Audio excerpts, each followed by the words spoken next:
tem uma frase que diz, né, que a ignorância é uma bênção, né? Então, quanto mais a gente estuda, lê e tal, às vezes a gente fica sabendo de coisas que, infelizmente, né, acabam o saber às vezes também causa maiores dores de cabeça e é o que eu pelo menos tenho percebido assim com esse contexto que a gente tem vivido hoje, né? Por que que isso causa preocupação, né? Eu sou economista, né, com mestrado, doutorado em economia e dei aula aí durante mais ou menos uns 20 anos, assim, mais ou menos. E aí tive a oportunidade de estudar principalmente história econômica, né? E fui professor dessa disciplina, assim, algumas disciplinas também na parte de também relacionada à história na economia brasileira. Mas quando a gente começa a entender assim o funcionamento, quando a gente começa a estudar a história econômica mundial e percebe o contexto que a gente está vivendo hoje, né, algumas questões se assemelham a problemas sérios que a gente enfrentou no passado. Então, o primeiro, assim, eu acho que tem a questão da contextualização mais político-institucional, que aí os olhos vai tratar, acho, melhor do que eu nesse ponto, né? A gente teve uma ordem de globalização, né, que aconteceu lá por mais ou menos por volta dos anos 80, que no Brasil a gente sentiu mais, foi nos anos 90, e essa ordem de globalização ela veio, né, com suas crises, com a intensificação das transações comerciais e financeiras, principalmente aí de países em desenvolvimento, que começaram a se inserir mais no mercado internacional, mas tiveram que também acabaram sofrendo processos de desnacionalização, de privatização, de desindustrialização, como foi o caso do Brasil. E esse processo ele vinha acontecendo, né, até mais ou menos há uns 10 anos atrás, que a gente tem um marco bastante importante, que é, no meu entendimento, a primeira eleição do Donald Trump, né, e o Brexit, né, que é aquele movimento da Grã-Bretanha sair da zona do euro. E isso começa a ter uma onda mais reacionária, né, conservadora e reacionária, e querendo se descolar desses elementos da globalização, sendo também anti-imigração e até em alguns aspectos antiliberais, né, que até assim não o liberalismo não é algo que eu vá defender aqui, né, e nem tanto assim toda a globalização como um todo.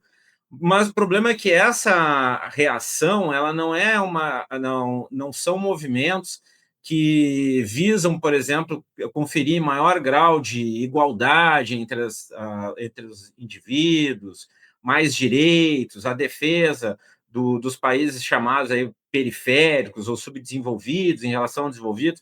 Não é isso que está em jogo. É uma visão mais conservadora, mais reacionária, de mundo, inclusive principalmente nos costumes, né? E aí esse contexto assim ele começa a se tornar bastante grave, né, no meu ponto de vista, porque vem se intensificando cada vez mais, né? A gente vê assim nos países europeus, aqui na América Latina, vários governos assim relacionados com essa visão, né? E a gente aqui no Brasil nas eleições tem essa ameaça novamente, né? Então essa contextualização eu acho que ela é extremamente importante que a gente faça.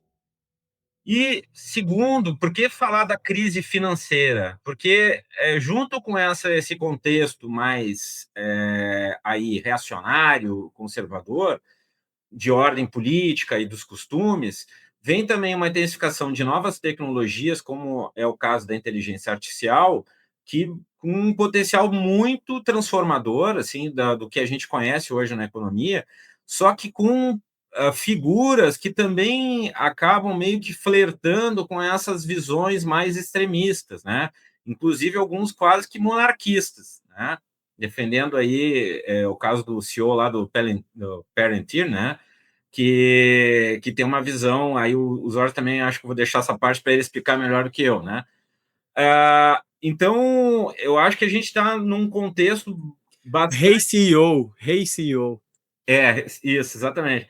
Então, assim, é um contexto, assim, bastante controverso, né? Bastante caótico, né? E eu acho que causa preocupação, porque essas empresas de inteligência artificial que têm crescido bastante aí, e aí eu acho que é uma coisa que eu vou falar mais adiante, que existe uma promessa, né, do potencial dessas tecnologias, mas tem o que está acontecendo hoje na prática, nas empresas, e os reflexos que isso pode ter, por exemplo, no mercado financeiro. Porque a gente não pode esquecer que o mundo hoje ele é muito mais financiarizado do que era no passado, né?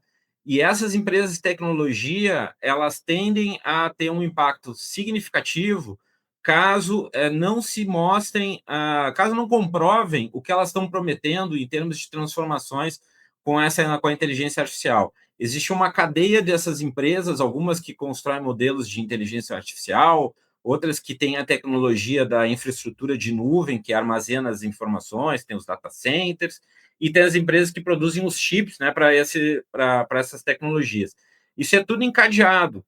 Só que, se a inteligência artificial, o que ela está prometendo, ela não cumprir, a gente pode ter um severo impacto de crise financeira, e essa crise financeira, dentro desse contexto que eu falei, já além também de todas essas guerras que estão acontecendo, a gente pode migrar para talvez aí para uma situação não só de uma crise financeira, mas também talvez uma crise política, institucional, né? Por conta dessas visões aí mais extremistas.